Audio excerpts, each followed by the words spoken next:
Le Club Imo Radio J vous est présenté avec le concours de Coldwell Banker, réseau immobilier mondial depuis 1906. Coldwell Banker, l'excellence immobilière. Radio J. Le Club Imo Radio J, Marc Ezrati. Bonjour à toutes, bonjour à tous et bienvenue dans le Club Imo sur Radio J. Aujourd'hui, on parle de la proposition choc du candidat Horizon à la mairie de Paris, Pierre-Yves Bournazel, qui veut réduire les locations Airbnb à 30 nuits par an avec un objectif affiché, remettre, dit-il, 60 000 logements sur le marché et enrayer la disparition, des familles à Paris. Alors, le secteur de la location courte durée, le secteur est directement visé. On va en parler aujourd'hui avec notre invité, Arié Lévy, il est président du syndicat des professionnels de la location meublée à Paris et en Île-de-France. Bonjour Arié Lévy. Bonjour. Alors, 30 nuits par an, c'est quoi ? C'est une régulation ? C'est une... c'est quoi ? C'est une interdiction déguisée ? C'est une interdiction bête et méchante qui fait juste perdre du pouvoir d'achat aux Parisiens sans apporter de logement à Paris. Et qui crée peut-être de l'inquiétude aussi. Comment on analyse cette proposition ? Parce qu'on rappelle que cette proposition n'a pas réellement de chance d'aboutir. On ne promet pas aux Parisiens quelque chose qui n'arrivera jamais. Enfin, qui n'arrivera pas. Alors, déjà, la loi Le Meur, Echanise Le Meur, qui a été votée en novembre 2024 et qui apporte cette régulation, elle permet aux maires de descendre au choix de faire 120 jours ou 90 jours. Donc, de descendre en dessous de ce seuil, c'est déjà pas possible légalement. Donc il faudrait que M. Bournazel ensuite fasse un militantisme au niveau du Parlement pour changer la loi. On ne l'a pas présenté parce que c'est un invité suivant, mais Olivier Bedlem, qui est docteur en droit, qui est chargé d'enseignement à l'EDEC Business School dans la région de Lille, est avec nous. Et d'ailleurs, comme il est docteur en droit, on va peut-être en profiter pour savoir, alors 30 jours, possible, pas possible ? Aujourd'hui, absolument pas possible si c'est pour la location sur de l'habitation principale. Et effectivement, ça peut être c'est 120 jours et ça peut être réduit jusqu'à 90 jours. Donc aujourd'hui, 30 jours, totalement impossible, sauf changement de la loi. Alors, Pierre-Yves Bournazel dit « Je ne veux pas que Paris devienne un musée à ciel ouvert ». Vous lui répondez quoi, Arié Lévy ? Alors, à Paris, il n'y a pas... C'est-à-dire qu'il associe finalement le Airbnb au risque de voir à Paris ça fait partie des mots un peu slogans qui sont utilisés par les opposants à la location saisonnière, de parler de surtourisme. À Paris, il n'y a pas et en France, il n'y a pas de surtourisme. Ça, vraiment, faut le dire une fois pour toutes. On a ce qu'on appelle des pics de tourisme. Et à Paris, on a un rapport de l'APUR, qui est une émanation de la mairie de Paris, qui nous indique qu'il n'y a pas de surtourisme à Paris, ni de pic de tourisme. L'agence d'urbanisme. Voilà, c'est l'agence d'urbanisme de la régie de Paris. Et pourquoi ? Parce qu'on a la chance d'avoir un patrimoine qui est très éclaté tout le long de la Seine. Vraiment, on part du Châtelet et puis on va jusqu'au Trocadéro. C'est plusieurs kilomètres et donc c'est très diffus et on n'a pas ce phénomène-là. Donc, tiens d'ailleurs, puisque c'est la nouvelle saison d'Emily in Paris là, qui est arrivée sur Netflix en ce mois de décembre, ça a eu un impact ça sur... On a des Américains qui viennent, parce qu'ils pensent que Paris est comme dans Emily in Paris. Parfois, il y a un petit choc. Alors, vous arrivez quand même à leur trouver quelque chose de sympa, puisqu'on sait que maintenant, les nouvelles zones, les Américains apprécient de plus en plus les secteurs du Palais Royal, de Saint-Germain. Absolument. C'est plus tellement le triangle d'or ça s'est beaucoup élargi, effectivement. Oui, ça s'est beaucoup élargi. Où ils sont arrivés, rive gauche, qui n'était pas toujours le... Oui, c'est vrai, avant, ils étaient cantonnés dans ce qu'on appelait le carré d'or, triangle d'or, excusez-moi. Et maintenant, effectivement, ça s'étend. On les voyait beaucoup dans le 8e arrondissement. C'est ça, ils restaient concentrés autour des Champs-Élysées, Opéra, c'était l'axe. Maintenant, ça se diffuse beaucoup plus et effectivement, ils vont beaucoup plus sur la rive gauche, quartier latin, etc. Oui, et dans l'est de Paris également, parce qu'on le voit également beaucoup dans le 11e arrondissement. Alors, notre ami Pierre-Yves Bournazel, qui est candidat Horizon à Paris, il promet de remettre 60 000 logements sur le marché grâce à cette mesure. Alors, on parle de quoi ? On parle de quelqu'un qui n'est pas du tout au courant, oui, quelqu'un qui ne connaît pas le... Il y a un problème de typologie. Alors... En fait, le tourisme ne se traite pas de la même façon partout en France. Il y a la montagne, il y a la mer, il y a les grandes villes, il y a les villages, la campagne. Et la problématique diffère selon les régions. À Paris et dans les grandes villes, on a cette particularité, c'est que la majorité des locations saisonnières se font en résidence principale. À Paris, c'est plus de 92%. Donc, c'est bien que les propriétaires partent en vacances une semaine, 3 semaines ou 5 semaines, finalement, ces biens ne reviendront pas sur le marché locatif. Donc, je vois pas comment il pourra récupérer ces logements. Et puis, ça c'est un peu... Mais vous arrivez à leur faire la pédagogie de ça, ou est-ce qu'ils vous les sentez complètement Non, on a eu des entretiens. Fermés. On a eu des entretiens avec les équipes Horizon, justement, avec le SPLM. On essaye de joindre chaque candidat qui se présente au municipal pour connaître leur programme, pour aussi leur faire part un peu de notre vision des choses. On est au SPLM, syndicat des professionnels de la location meublée, on n'est pas jusqu'au boutiste. On veut pour des solutions équilibrées, mais on voudrait pas sacrifier le tourisme pour très peu de résultats finalement sur le plan immobilier et finalement créer plus de dégâts que de réussite. Et pour reprendre le chiffre de 60 000 euros de Bournazel, actuellement à date, on est en tour à peu près 40 000 annonces sur Airbnb. Donc déjà, on a un déficit de 20 000 annonces et sur son objectif. Et puis encore une fois, c'est des résidences principales qui ne reviendront pas. Alors, Paris aurait perdu 130 000 habitants depuis 2014, en 10 ans donc. C'est dramatique. Bournazel, justement, il accuse les locations touristiques d'être responsables de ce chiffre. Non, pas du tout, puisqu'encore une fois, c'est des résidences principales, c'est pas des résidences secondaires qui sont préemptées pour faire de la location saisonnière. Donc, on n'enlève pas de logements aux Parisiens. Et s'il y a une exode, c'est plutôt dû à la politique de la ville de Paris qui, depuis 14 ans, dresse les uns contre les autres. Il y a une vraie insécurité dans Paris, il y a un vrai problème de propreté. Les familles ne s'y retrouvent plus non plus dans Paris. Par exemple, une famille, papa, maman, 3 enfants, le chien, ils ont un SUV, on les chasse de Paris. Voilà, c'est tout ce contexte, le manque de place dans les écoles. Combien aujourd'hui il faut, pourvu peut-être Olivier Bedlem, vous avez le chiffre, pour habiter à Paris correctement Alors, dans tous les cas, ne serait-ce que pour louer, on a toujours ce chiffre depuis une éternité qui est à peu près un tiers de notre revenu pour payer son loyer. Donc, à partir du moment où il faut que je paye 1 500 euros de loyer pour un petit appartement à Paris, ça, un tout petit appartement à Paris, ça veut dire que je suis déjà entre 3 000 et 4 500. Sachant qu'à 4 500, il n'y a plus beaucoup de la population qui a ce revenu-là. Donc, si je dois payer 2 000 euros, on est à 6 000. Et du coup, c'est comme ça qu'on voit le phénomène d'éloignement en fait, de ces familles plutôt aisées, malgré tout, vers la banlieue, vers les banlieues proches. Oui, exactement. Et pour un déplacement comme ça. Et pour rebondir sur ce que disait Ariel, le fait de vouloir réduire sur les gens qui habitent déjà, c'est l'effet inverse qui va se produire, parce que le fait de louer pendant leurs vacances, ça permet finalement de réduire un petit peu cette charge de loyer et de rendre ce loyer supportable. Donc en fait, ils vont partir. Ariel Lévy, Pierre-Yves Bournazel veut lutter contre la spéculation immobilière. Est-ce que votre secteur a contribué, selon vous, à l'inflation des prix ou est-ce que c'est, là encore, un procès d'intention ?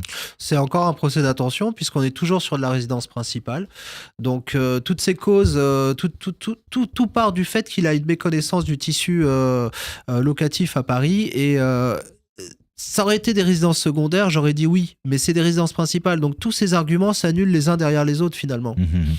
Là, la proposition à 30 jours, qu'on entend encore beaucoup ces derniers jours, enfin qui est inscrite dans le programme de Pierre-Yves Bournazel, c'est quoi pour vous, de la foutaise ? Enfin, quelque chose auquel il faudrait dire aux gens, attention, c'est pas possible, on peut pas le faire ça comme ça. Pierre-Yves Bournazel même. Moi, je pense qu'il a vraiment voulu impacter. Aujourd'hui, il est pas favori dans les sondages. Il tourne autour de 14-15% des intentions de vote. Donc, je pense qu'il essaye de se démarquer un petit peu.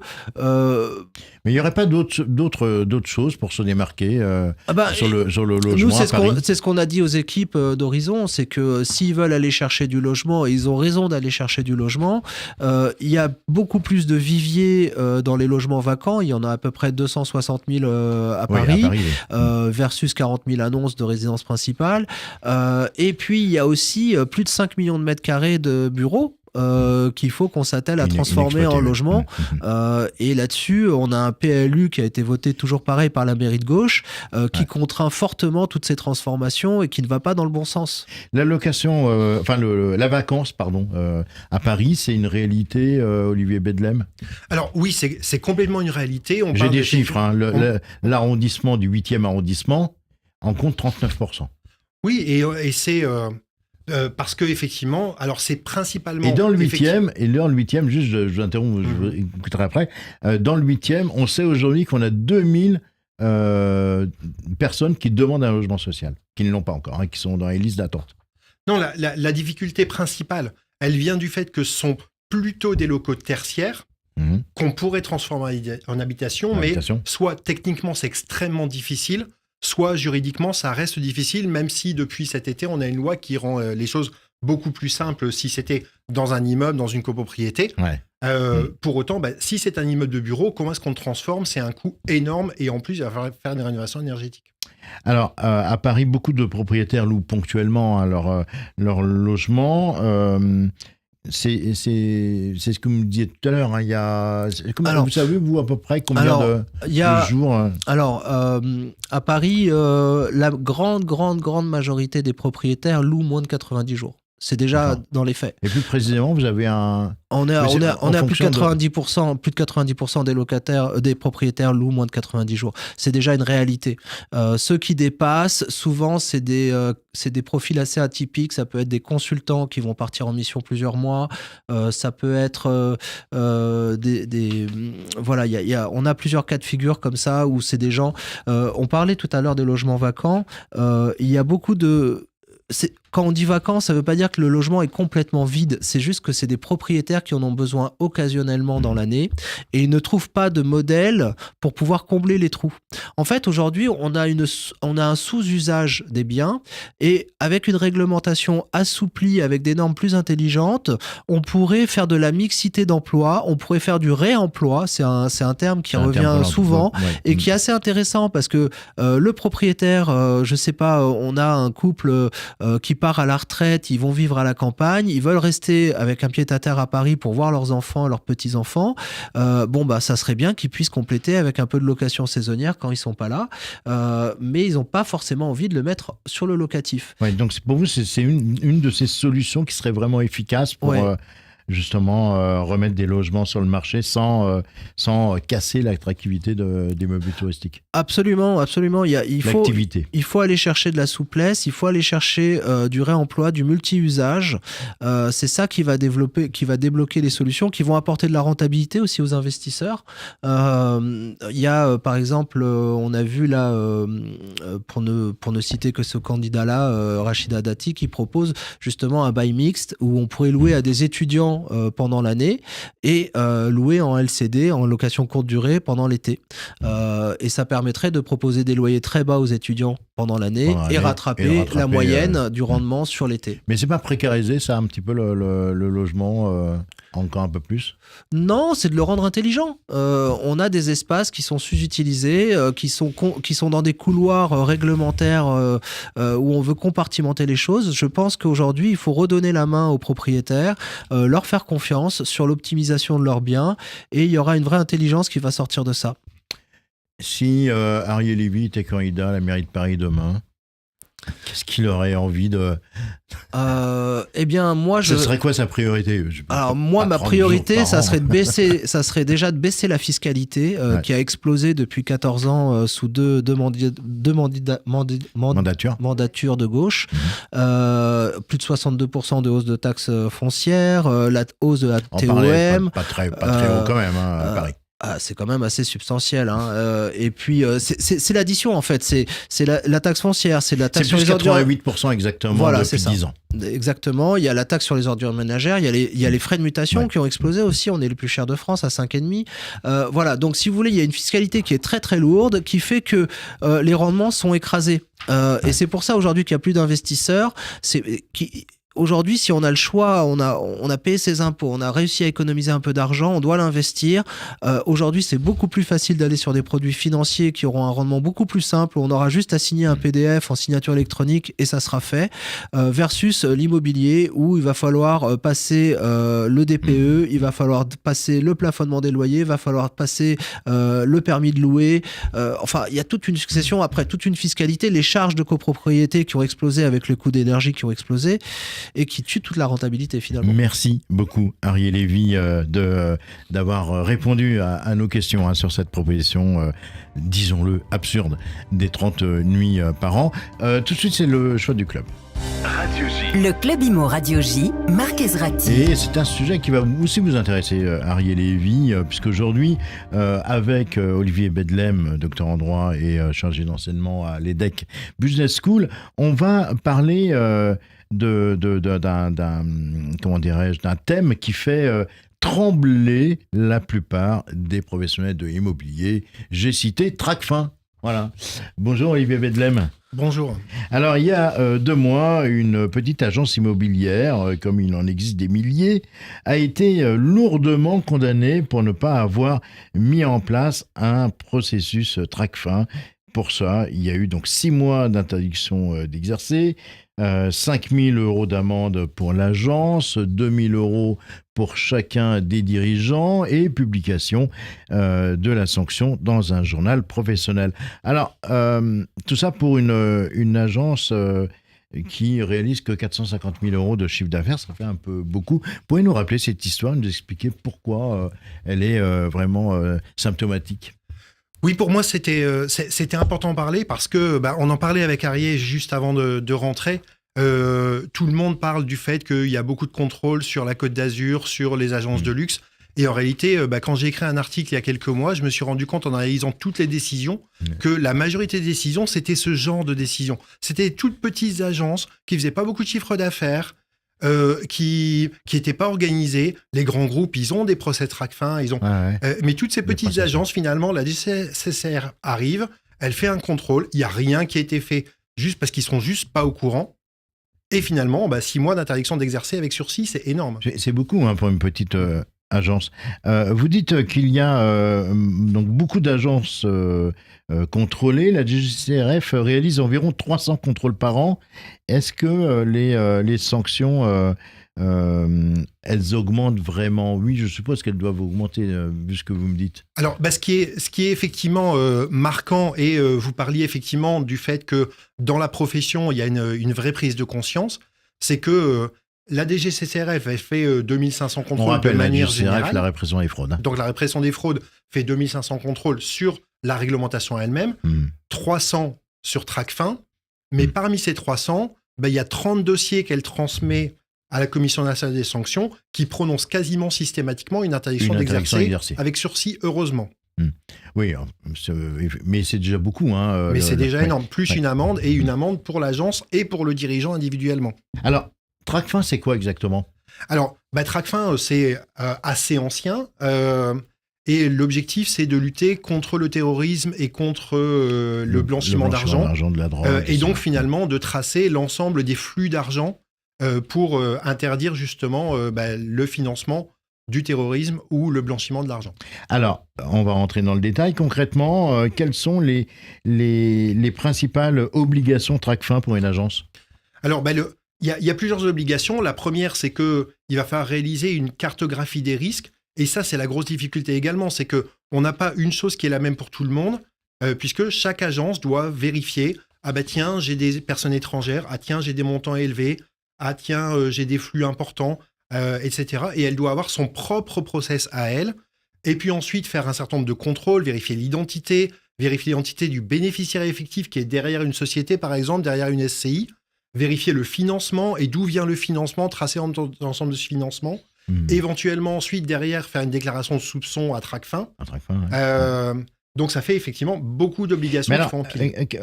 D'abord, c'est quoi une cartographie des risques ? Comment on vérifie, comment on fait cette vérification de financement et cette fameuse liste du gel des avoirs ? Est-ce que concrètement comment on fait ? Voilà. Alors, donc sur la cartographie des risques, il va falloir se poser et puis se poser la question de savoir quel est le patrimoine que j'ai. Donc je suis à Paris, je peux être à Paris en vendant que ou en louant que à des personnes qui sont dans mon arrondissement, ou je peux au contraire avoir des relations internationales. Je peux être dans un quartier dans lequel j'ai des personnes particulièrement exposées, telles que des diplomates, telles que des personnalités politiques, sur lesquelles je vais aussi devoir avoir des contrôles spécifiques. Cette liste des avoirs, on la trouve facilement ? Alors effectivement, on en parlait la semaine dernière dans votre émission ensemble. Le contrôle du gel des avoirs, on peut le trouver très facilement. Il suffit de taper gel des avoirs sur Google pour arriver sur le site du ministère des Finances qui donne un lien. Et là, on a directement la possibilité de pouvoir taper le nom, le prénom de la personne et on va avoir des correspondances. Tiens, cette personne, effectivement, elle est reconnue comme ayant un risque. Et donc, on ne doit pas faire d'affaires avec elle ou on doit faire une déclaration de soupçon immédiatement. Alors justement, cette déclaration de soupçon, c'est la partie qui fait finalement le plus peur aux gens. Dans quel cas elle doit être déclenchée ? Alors, c'est très étonnant parce que c'est ça qui fait peur, alors qu'en réalité, c'est ce qui devrait faire le moins peur. Oui, parce que c'est qui vous protège quelque part. Parce que c'est ça qui protège. C'est-à-dire, je fais mes contrôles, j'ai mon process de contrôle. Et puis, dans mes contrôles, je demande la carte d'identité, je demande à ce que tu me donnes tes statuts de société pour vérifier qu'il y a derrière. Je te demande d'où vient ton argent. Tu me dis que ça vient d'une donation depuis tes parents en Turquie. La Turquie faisant partie des pays à risque. Donc, c'est pour ça que ça déclenche le contrôle. La personne ne me le fournit pas. Dans ce cas-là, je fais une déclaration de soupçon à Tracfin. Et ensuite, sauf si, de manière évidente, il y avait un comportement illégal, moi, j'ai terminé mon travail en faisant ma déclaration de soupçon et c'est Tracfin qui va peut-être reprendre contact. Olivier, comme on a très peu de temps, en cas de contrôle, qu'est-ce qui fait la différence entre une sanction lourde et une sanction allégée ?